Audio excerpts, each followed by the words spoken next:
Hi hello friends, welcome back. Premam സീരീസിൻ്റെ എല്ലാ എപ്പിസോഡും ഞാൻ ഈ ഒരു ചാനലിൽ അപ്ലോഡ് ചെയ്യാറുണ്ട്. നിങ്ങൾക്ക് ഈ ഒരു ചാനൽ ഇഷ്ടമാവുകയാണെങ്കിൽ സബ്സ്ക്രൈബ് ചെയ്യാനും സപ്പോർട്ട് ചെയ്യാനും മറക്കല്ലേ കേട്ടോ. വീഡിയോ ഇഷ്ടമാവുകയാണെങ്കിൽ ഒരു ലൈക്കും ഹൈപ്പൊക്കെ തന്ന് സബ്സ്ക്രൈബ് ചെയ്യണേ. അധ്യായം 370. സിദ്ധാർത്ഥ് പറഞ്ഞതിനെക്കുറിച്ച് ചിന്തിച്ചുകൊണ്ട് ഹേമന്ത് വളരെ നേരം നിശബ്ദമായിരുന്നു. ഒടുവിൽ അവൻ സംസാരിച്ചു. സിദ്ധാർത്ഥ്, നീ എന്താണ് അർത്ഥമാക്കുന്നത്? ഞാൻ എന്ത് ഒളിച്ചു വെച്ചു എന്നാണ് നീ ഈ പറയുന്നത്? അവന്റെ സ്വരത്തിൽ ശരിക്കും അമ്പരപ്പുണ്ടായിരുന്നു. നീ ലാവണ്യക്ക് വേണ്ടി എന്നോട് സത്യങ്ങൾ വെളിപ്പെടുത്തിയിരുന്നതെല്ലാം തന്നെ ഞാൻ മറക്കാം. പക്ഷേ നീ എനിക്ക് തെളിവുകൾ തരണം. അങ്ങനെയാണെങ്കിൽ എനിക്ക് നിന്നെ സഹായിക്കാൻ കഴിയും. സിദ്ധാർത്ഥ് പറഞ്ഞു നിർത്തി. ഹേമന്ത് ഒന്നും മനസ്സിലാവാതെ നിന്നു. സത്യത്തിൽ സിദ്ധാർത്ഥിന്റെ കയ്യിൽ തന്റെ കയ്യിലുള്ളതിനേക്കാളും കൂടുതൽ തെളിവുകൾ ഉണ്ടാകുമെന്ന് അവനറിയാം. പക്ഷേ ഒരിക്കലും സിദ്ധാർത്ഥ് ലാവണ്യെ നേരിട്ട് കാണാൻ ചെന്നിട്ടില്ല. ആരോ പറഞ്ഞതറിഞ്ഞ കാര്യങ്ങൾ മാത്രമാണ് അവൻ ഇപ്പോഴും അറിയാമായിരിക്കുന്നത്. അങ്ങനെയുള്ളപ്പോൾ എന്തെങ്കിലും മണ്ടത്തരം കാണിച്ച് പുതിയ പ്രശ്നങ്ങളിൽ ചെന്ന് ചാടേണ്ട എന്ന് ഹേമന്ത് ആദ്യം ചിന്തിച്ചു. ഇവൻ എന്നിൽ നിന്നും എന്ത് തെളിവാണ് പ്രതീക്ഷിക്കുന്നത്? ഹേമന്ത് ടെൻഷനോട് ചോദിച്ചു. സിദ്ധാർത്ഥ്, നീ ശരിക്കും സത്യങ്ങളെല്ലാം അറിഞ്ഞു വെച്ചിട്ടാണോ സംസാരിക്കുന്നത്? ഞാൻ എങ്ങനെ നിന്റെ കൂടെ നിൽക്കാമെന്നാ നീ ഈ പറയുന്നത്? ഹേമന്ത് എന്താണ് ഉദ്ദേശിച്ചതെന്ന് സിദ്ധാർത്ഥിന് സ്വാഭാവികമായി മനസ്സിലായി. അവനത് നിഷേധിച്ചില്ല. അവനൊരു കാര്യവുമില്ലാതെ ചിരിച്ചു. ഹേമന്ത്, വെറുതെ പേടിക്കേണ്ട. എല്ലാ തെറ്റും ഞാൻ നിന്റെ തലയിൽ വെച്ച് കെട്ടുന്നതല്ല. എന്നെ ഇപ്പോൾ സഹായിച്ചാൽ നീ വിഷമിക്കേണ്ടി വരില്ല. ഇതിനിടയിൽ അവിടെയുള്ള ഒരു വെയിറ്റർ അവർക്ക് വേണ്ടി ഒരു റെഡ് വൈന് കൊണ്ടുവച്ചിരുന്നു. സംസാരം തുടരുന്നതിന് മുൻപ് തന്നെ സിദ്ധാർത്ഥ് തന്റെ മുന്നിലെ ആ ഒരു റെഡ് വൈൻ കുടിച്ചു. ഞാൻ നിനക്കിപ്പോൾ ഒരു ഓഫർ തരാം. അത് നിനക്ക് സ്വീകാര്യമാണെങ്കിൽ മാത്രം നീ ആ തെളിവുകൾ തന്നാ മതി. ആലോചിച്ചു നോക്ക്. ഈ അവസരം എപ്പോഴും കിട്ടുമെന്ന് നീ കരുതണ്ട. മറ്റൊന്നും പറയാതെ സിദ്ധാർത്ഥ് തന്റെ മുന്നിലിരുന്ന ഗ്ലാസ്സിലെ വൈൻ എടുത്ത് കുടിച്ചുകൊണ്ടിരുന്നു. അവന്റെ പെരുമാറ്റത്തിൽ നിന്ന് തന്നെ പല കാര്യങ്ങളും വ്യക്തമാകുന്നുണ്ടായിരുന്നു. സിദ്ധാർത്ഥ്, എനിക്ക് നീ പറയുന്നത് മനസ്സിലാവുന്നില്ല. എന്ത് ഓഫറിനെ കുറിച്ചാണ് നീ ഈ പറയുന്നത്? ഹേമന്ത് ഞെട്ടലോട് ചോദിച്ചു. ഇത്രയും പറഞ്ഞിരുന്നത്തിൽ ഹേമന്ത് കാര്യങ്ങൾ മനസ്സിലാക്കി കൂടെ നിൽക്കാത്തതിൽ സിദ്ധാർത്ഥിന് നല്ല ബുദ്ധിമുട്ടുണ്ടായിരുന്നു. ഹേമന്ത് ഒരു മിനിറ്റ് നിശബ്ദനായി. എന്നിട്ട് പറഞ്ഞു, ശരി സിദ്ധാർത്ഥ്, എനിക്ക് ഊഹിക്കാൻ പറ്റുന്നുണ്ട്. തെളിവ് തരാനും ഞാൻ തയ്യാറാണ്. പക്ഷേ അതിനു മുൻപ് ആ ഓഫറിനെ കുറിച്ച് വ്യക്തമായി എനിക്കറിയണമെന്നുണ്ട്. നീ എന്ത് ഓഫറാണ് ഉദ്ദേശിക്കുന്നതെന്ന് എനിക്കിതുവരെ മനസ്സിലായിട്ടില്ല. അതിനെക്കുറിച്ച് പറ. ഞാൻ പറയാം. ഞാൻ പറഞ്ഞത് നിനക്ക് ബുദ്ധിമുട്ടുണ്ടാക്കുന്നതൊന്നുമല്ല. സിദ്ധാർത്ഥ സംസാരിച്ചു തീർന്നപ്പോൾ നീലിമ അവരുടെ അടുത്തേക്ക് ചെന്ന് അവിടെയുള്ള കസേരയിലിരുന്നു. അവിടെ സംസാരമെല്ലാം തന്നെ അവൾ കേട്ടിരുന്നു. പെട്ടെന്ന് തന്നെ സിദ്ധാർത്ഥ വിഷയം മാറ്റി. സിദ്ധാർത്ഥ് പലതും ഇപ്പോൾ തന്റെ മുന്നിൽ വെച്ച് പറയുന്നില്ല എന്നോർത്തപ്പോൾ അവൾക്ക് വല്ലാത്ത വേദന തോന്നി. അവൾ എന്തൊക്കെയോ ചിന്തിച്ചു കൂട്ടി. നീലിമയുടെ മുഖം കണ്ടപ്പോൾ അവനാകെ അസ്വസ്ഥനാണെന്ന് സിദ്ധാർത്ഥിന് മനസ്സിലായി. അതിൽ കുറച്ചുനേരം മറ്റു ചില കാര്യങ്ങളും സംസാരിച്ചു. അപ്പൊ തന്നെ അവർ രണ്ടുപേരും അവിടെ നിന്നും തിരികെ പോയി. നീലിമ കൂടെയുള്ളത് കൊണ്ട് വല്ലാത്തൊരു ആശ്വാസമാണ് തനിക്ക് തരുന്നതെന്ന് സിദ്ധാർത്ഥ് ചിന്തിച്ചു.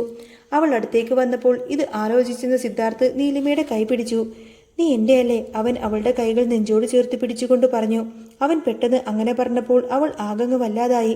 എന്നിട്ട് ചോദിച്ചു, ഇതെന്താ പെട്ടെന്ന് ഇങ്ങനെ ചോദിക്കുന്നത്? അവളുടെ മുഖത്തെ അമ്പരപ്പും ആകാംക്ഷയും കൊണ്ട് സിദ്ധാർത്ഥിന് വല്ലാതെ ചിരി വന്നു. അവളുടെ തോളിൽ നുള്ളിക്കൊണ്ട് തന്നെ അവൻ പറഞ്ഞു, വെറുതെ എനിക്ക് ചോദിക്കണമെന്ന് തോന്നി ചോദിച്ചു, അത്രയുള്ളൂ. സിദ്ധാർത്ഥിന്റെ അപ്പോഴത്തെ ആ ഒരു നോട്ടം വളരെ ആർദ്രവും പ്രണയവും തോന്നിക്കുന്നതായിരുന്നു. അത് നേരിടാൻ കഴിയാതെ നീലിമ തല താഴ്ത്തി. അവളുടെ മുഖത്ത് ഒരു ചിരി തെളിഞ്ഞു കിടക്കുന്നുണ്ടായിരുന്നു. ഞാൻ നിങ്ങളുടേത് മാത്രമാണെന്ന് അവൾ നിശബ്ദമായി പറഞ്ഞു. നീലിമ അപ്പോഴും അവന്റെ മുഖത്തേക്ക് നോക്കാൻ ധൈര്യപ്പെട്ടില്ല. അവന്റെ കണ്ണുകളിലേക്ക് നോക്കിയാൽ താൻ മയങ്ങിപ്പോകുമെന്ന് അവൾക്ക് തോന്നി. സിദ്ധാർത്ഥ് എന്തോ പറയാൻ തുടങ്ങിയപ്പോൾ പെട്ടെന്ന് അത് തടഞ്ഞുകൊണ്ട് നീലിമ മറ്റൊരു കാര്യം പറഞ്ഞു. സിദ്ധാർത്ഥ്, എനിക്ക് കിരണിനെ പോയി കാണണം. പറ്റുമെങ്കിൽ ഇപ്പൊ തന്നെ. അവളുടെ കണ്ണുകളിൽ നിന്നും ഒരു കനൽ ജ്വലിക്കുന്നുണ്ടായിരുന്നു. അവൾക്ക് മറ്റു ചില കാര്യങ്ങൾ കൂടി അവനോട് സംസാരിക്കണമെന്നുണ്ടായിരുന്നു. പക്ഷേ സിദ്ധാർത്ഥിന്റെ മുഖം മാറുന്നത് കണ്ടപ്പോൾ അവൾ ഒന്നും തന്നെ മിണ്ടിയില്ല. എന്താ കാര്യം? ഇന്ന് തന്നെ കാണണമെന്നുറപ്പാണോ? അവന്റെ മുഖത്ത് കോപം പ്രകടമായിരുന്നു. എങ്കിലും അവൻ അവളോട് അത് കാണിക്കാനൊന്നും ആഗ്രഹിച്ചില്ല. അവൾ തന്നെ നോക്കുന്നുണ്ടെന്നറിഞ്ഞുകൊണ്ട് മാത്രം സിദ്ധാർത്ഥ് പറഞ്ഞു, ശരി, നമുക്ക് പോവാം. അത്രയും പറഞ്ഞുകൊണ്ട് അവൻ കാറിലേക്ക് കയറി. ഡ്രൈവർക്കും തനിക്കു മാത്രം അറിയാവുന്ന സ്ഥലത്തേക്ക് അവരെ കൊണ്ടുപോവാൻ ഡ്രൈവറോട് അവൻ ഉടനെ നിർദ്ദേശിച്ചു. ഒരു 10-30 മിനിറ്റ് ഹൈവേയിൽ നിന്നും ഉള്ളിലേക്ക് കടന്നുകൊണ്ടാണ് അവൻ ആ കാടിന്റെ ഉൾവശത്തെ ഒരു ബംഗ്ലാവിലേക്ക് എത്തിയത്. പുറമേ നിന്ന് കണ്ട അതൊരു പ്രേതഭവനം പോലെ തോന്നിയിരുന്നു. വവ്വാലുകളുടെ കരച്ചിലുകളും മറ്റും നീലിമയെ വല്ലാതെ ഭയപ്പെടുത്തി. ഇതെന്താ ഇങ്ങനൊരു സ്ഥലം? നീലിമ ചോദിച്ചു. ആ അന്തരീക്ഷം ഭയപ്പെടുത്തുന്നതായിരുന്നു. അവിടെയുള്ള ഇരുട്ടിൽ അവളുടെ ഭയം വർദ്ധിച്ചു. പക്ഷേ സിദ്ധാർത്ഥ് അതൊന്നും ശ്രദ്ധിക്കാത്ത മട്ടിലാണ് നടന്നത്. സിദ്ധാർത്ഥ് അവിടെ നിന്ന് ഒരു വിസിലടിച്ചപ്പോൾ പൂർണ്ണമായും ബോധത്തിലല്ലാത്ത ഒരു പുരുഷനെയും വലിച്ചഴിച്ചുകൊണ്ട് തന്നെ കുറച്ചാളുകൾ അങ്ങോട്ടേക്ക് വന്നു. അവർ യാതൊരുവിധ ദയവും കൂടാതെ ആ പുരുഷന് മുന്നിലേക്ക് കൊണ്ടുവന്ന് സിദ്ധാർത്ഥിന്റെ നേരത്തേക്കങ്ങ് തള്ളി. കിരൺ. നീലിമക്കത് വിശ്വസിക്കാൻ സാധിച്ചില്ല. അവൾ അവിശ്വസനീയതയോടെ നോക്കുന്നത് കണ്ടപ്പോൾ കിരൺ തലയുയർത്തി അവളെ നോക്കി. മുന്നിൽ നീലിമയും സിദ്ധാർത്ഥിനെയും കണ്ട് അവൻ ഞെട്ടി. നിങ്ങളെന്താ ഇവിടെ അവൻ ക്ഷീണത്തോടെയുള്ള ആ ഒരു സ്വരത്തിൽ ചോദിച്ചു. മറുപടി പറയാതെ സിദ്ധാർത്ഥ് അവനെ പിടിച്ചങ്ങ് തള്ളി. അവൻ വളരെ അവശനായിരുന്നു. അതുകൊണ്ട് തന്നെ അവൻ ശക്തിയിൽ നിലത്തേക്കങ്ങ് വീണു. അവിടെ നിന്ന് എഴുന്നേൽക്കാൻ ശ്രമിച്ചുകൊണ്ട് പറഞ്ഞു, നിനക്ക് എന്നെ നന്നായിട്ട് അറിയാമല്ലോ. ഞാൻ എവിടെ നിന്ന് പുറത്തേക്ക് ഇറങ്ങിക്കഴിഞ്ഞാൽ നിന്നെ ഞാൻ വെറുതെ വിടില്ല. കിരൺ ദേഷ്യത്തോടെ പറഞ്ഞു. നീലിമയുടെ മുന്നിൽ വെച്ച് അപമാനിക്കപ്പെട്ട വിഷമത്തിലായിരുന്നു അവൻ. അതുകൊണ്ടാണ് അവൻ അങ്ങനെ പറഞ്ഞത്. പക്ഷേ അതൊന്നും സിദ്ധാർത്ഥ് കാര്യമായി എടുത്തില്ല. അവന്റെ ഉള്ളിൽ അടങ്ങാനാവാത്ത പദം തിളച്ചു മറിയുന്നുണ്ടായിരുന്നു. തന്റെ ഭാര്യയെ ഹോസ്പിറ്റൽ മുറിയിൽ വെച്ച് കയറി പിടിക്കാൻ ശ്രമിച്ച ഒരുത്തനാണ് തന്റെ മുന്നിൽ ഇപ്പോൾ വന്ന് നിൽക്കുന്നത്. ആ ഒരു ബോധം മാത്രം സിദ്ധാർത്ഥിനെ വല്ലാതെ വലിച്ചു. അവൻ കിരണിനെ വീണ്ടും പിടിച്ച് ചുവരിലേക്കങ്ങ് ചേർത്ത് നിർത്തി ഇടിക്കാൻ ശ്രമിച്ചു. കിരൺ പരമാവധി അവന്റെ കയ്യിൽ നിന്ന് തന്നിലേക്ക് പിടിവിടാൻ വേണ്ടിയിട്ട് ശ്രമിച്ചുവെങ്കിലും അവൻ അതിന് കഴിഞ്ഞില്ല. കിരൺ സിദ്ധാർത്ഥിനെ പിടിച്ചു തള്ളാൻ ശ്രമിച്ചെങ്കിലും ക്ഷീണിതനായതുകൊണ്ട് തന്നെ അതിനും അവന് കഴിഞ്ഞില്ല. അവൻ വീണ്ടും പറഞ്ഞു, നോക്ക്, എന്നെ അപമാനിച്ച നിനക്കറിയാമല്ലോ എനിക്ക് എന്ത് ചെയ്യാൻ പറ്റുമെന്ന്. വീണ്ടും കിരൺ ഭീഷണിയുടെ സ്വരത്തിൽ സംസാരിക്കുന്നത് കേട്ടപ്പോൾ നീലിമയുടെ മുഖത്ത് കോപം തെളിഞ്ഞു. അവൾ അവന്റെ അടുത്തേക്ക് ചെന്ന് കിരണിന്റെ മുഖത്തങ്ങ് ആഞ്ഞടിച്ചു. അവളുടെ അടിയിൽ കിരണിന്റെ മുഖം ഒരു വശത്തേക്കങ്ങ് ചെരിഞ്ഞുപോയി. അവന്റെ മുഖം പെട്ടെന്ന് ചുവന്നു. നീലിമ അടി നിർത്തിയില്ല. അവന്റെ ഇരു കവിളുകളിലുമായിട്ട് മാറി മാറി അവൾ തല്ലിക്കൊണ്ടിരുന്നു. അപ്പോഴേക്കും ഹോസ്പിറ്റൽ മുറിയിൽ വെച്ച് അവൻ തന്നോട് പെരുമാറിയ ആ ഒരു രീതി ഓർക്കുന്നുണ്ടായിരുന്നു അവൾ. അവസാനം അവന്റെ വായിൽ നിന്നും ചോര വരാൻ തുടങ്ങി. എന്നിട്ടും നീലിമ അടിക്കുന്നത് നിർത്തിയിരുന്നില്ല. നീലിമ, മതി സിദ്ധാർത്ഥ് പറഞ്ഞു. പക്ഷെ നീലിമ വല്ലാത്ത ഭ്രാന്തമായ ഒരു അവസ്ഥയിലായിരുന്നു. അവൾ അടി നിർത്തിയതേയില്ല. ഒടുവിൽ ഭയന്ന് സിദ്ധാർത്ഥ് അവളെ പിടിച്ചു മാറ്റി. നീലിമ, മതി, ഇനി നീ അവനെ തല്ലണ്ട. അവൻ വീണ്ടും അങ്ങനെ പറഞ്ഞപ്പോൾ അവൾ സംയമനം പാലിച്ചു. അവൾക്ക് സത്യത്തിൽ അവനെ കൊല്ലാനുള്ള വെറുപ്പുണ്ടായിരുന്നു.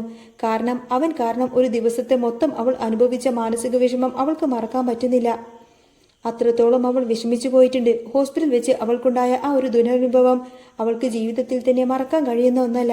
അതിനുശേഷം അവൾക്ക് സ്വസ്ഥമായി ഒന്ന് ഉറങ്ങാൻ പോലും സാധിച്ചില്ല. ഇതെല്ലാം ചിന്തിക്കുമ്പോൾ നീലിമയുടെ കോപം വർദ്ധിച്ചുകൊണ്ടിരുന്നു. അവൾ കിരണിന്റെ നേർക്ക് ദേഷ്യത്തോടെ ഒന്നൊന്നുകൂടെ നോക്കി.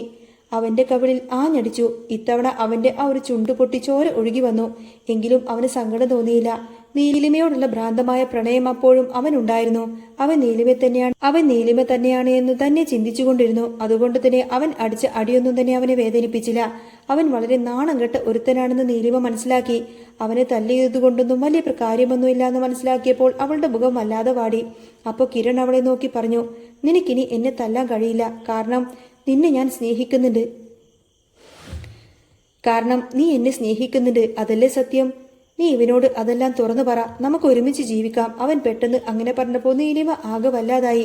സിദ്ധാർത്ഥത്തിന് അവന്റെ വാക്കുകൾ വല്ലാതെ വിഷമം ഉണ്ടാക്കിയിട്ടുണ്ടാകുമെന്ന് നീലിമ കരുതി. അവൾ അവന്റെ നേർക്ക് പകയോടെ നോക്കിക്കൊണ്ടിരുന്നു. പിന്നീട് അടുത്തേക്ക് ചെന്ന് അവനെ പിടിച്ചു തള്ളി.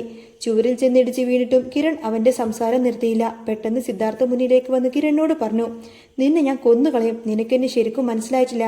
അതുകൊണ്ടാണ് നിനക്കിപ്പോ വായുവില്ലാത്തത്. നിന്നെ ഞാൻ കൊന്നു കളയുമെന്ന് പറഞ്ഞാൽ കൊന്നിരിക്കും.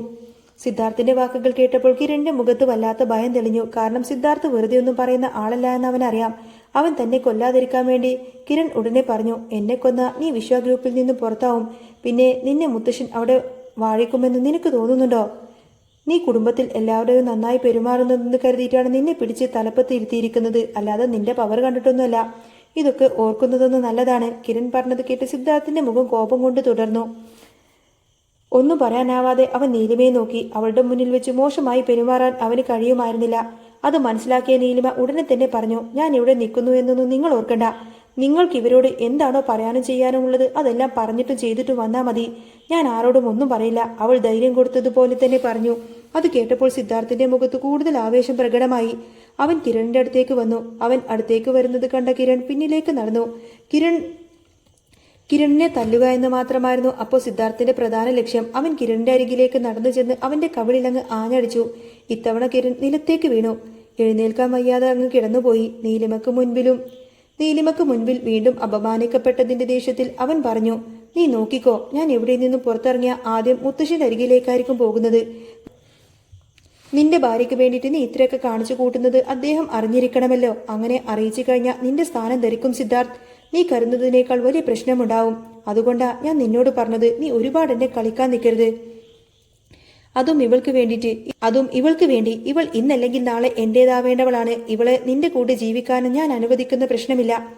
അത് പറഞ്ഞു തീർത്തതും സിദ്ധാർത്ഥിന്റെ കാൽ അവന്റെ ശരീരത്തിലങ്ങ് ആഞ്ഞു പതിച്ചു. ചവിട്ട് കിട്ടിയ അവൻ നിലത്ത് കിടന്നുരുണ്ടു. അവന് പിന്നീട് എഴുന്നേൽക്കാൻ പോലും സാധിച്ചില്ല. ഇവനെ കൊന്നുകളഞ്ഞ എല്ലാവരും എന്നോട് എന്തെങ്കിലുമൊക്കെ ചോദിക്കുമായിരിക്കും. അതും കുറച്ച് ദിവസങ്ങൾ കൊണ്ട് തീരുകയും ചെയ്യും. പക്ഷേ നീ ഇങ്ങനെ സുഖിച്ചു മരിക്കേണ്ട. അതുകൊണ്ട് ഞാൻ ഒരു കാര്യം ചെയ്യാൻ പോവാ. നീ ഒരു പുരുഷനായതുകൊണ്ടല്ലേ പെണ്ണുങ്ങളെ കാണുമ്പോൾ നിനക്ക് ഇത്രയും ഇളക്കം. നിന്റെ പുരുഷത്വം ഞാൻ അങ്ങ് ഇല്ലാതാക്കാൻ പോവാ. സിദ്ധാർത്ഥ് പറഞ്ഞത് കേട്ട് കിരൺ അന്താളിച്ച് നിന്നുപോയി. നീലിമയും വല്ലാതെ മാനസിക പ്രയാസത്തിലായിരുന്നു. കാരണം അത്തരമൊരു കാര്യം തന്റെ മുന്നിൽ വെച്ച് സിദ്ധാർത്ഥ് ചെയ്യുമെന്ന് അവൾ വിചാരിച്ചില്ല. പക്ഷേയെങ്കിലും അതിൽ കുറഞ്ഞ ശിക്ഷയൊന്നും കിരൺ അർഹിക്കുന്നില്ല എന്നും അവൾക്കറിയാം. അതുകൊണ്ട് തന്നെ അവൾ മിണ്ടാതെ സിദ്ധാർത്ഥിന്റെ തീരുമാനങ്ങളെ നോക്കിക്കണ്ടു നിന്നതേയുള്ളൂ. സിദ്ധാർത്ഥ് ഉറച്ച കാൽവെപ്പോടുകൂടെ മുന്നോട്ട് നടന്നു. കിരണിന്റെ കണ്ണിന്റെ ഭയം കണ്ടപ്പോൾ നീലിമയ്ക്ക് ഒരുപാടധികം സന്തോഷം തോന്നി. തന്നോട് ചെയ്തതിനൊക്കെ അവൻ അനുഭവിക്കാൻ പോവുകയാണെന്നോർത്തപ്പോൾ അവൾക്കുള്ളിൽ ഒരു സമാധാനവും തോന്നി. പക്ഷേ കിരൺ വല്ലാത്ത ഭയത്തിലായിരുന്നു. അവൻ എങ്ങനെയൊക്കെയോ പിടഞ്ഞെഴുന്നേറ്റ് പിന്നിലേക്ക് ഓടാൻ ശ്രമിക്കുന്നതും കാണിച്ചുകൊണ്ടാണ് എപ്പിസോഡ് പൂർണ്ണമാവുന്നത്. അപ്പോൾ നിങ്ങൾക്ക് ഈ ഒരു ചാനൽ ഇഷ്ടമാവുകയാണെങ്കിൽ സബ്സ്ക്രൈബ് ചെയ്യാനും സപ്പോർട്ട് ചെയ്യാനും മറക്കല്ലേ. നെക്സ്റ്റ് വീഡിയോ ഉടനെ വരാം. ബൈ.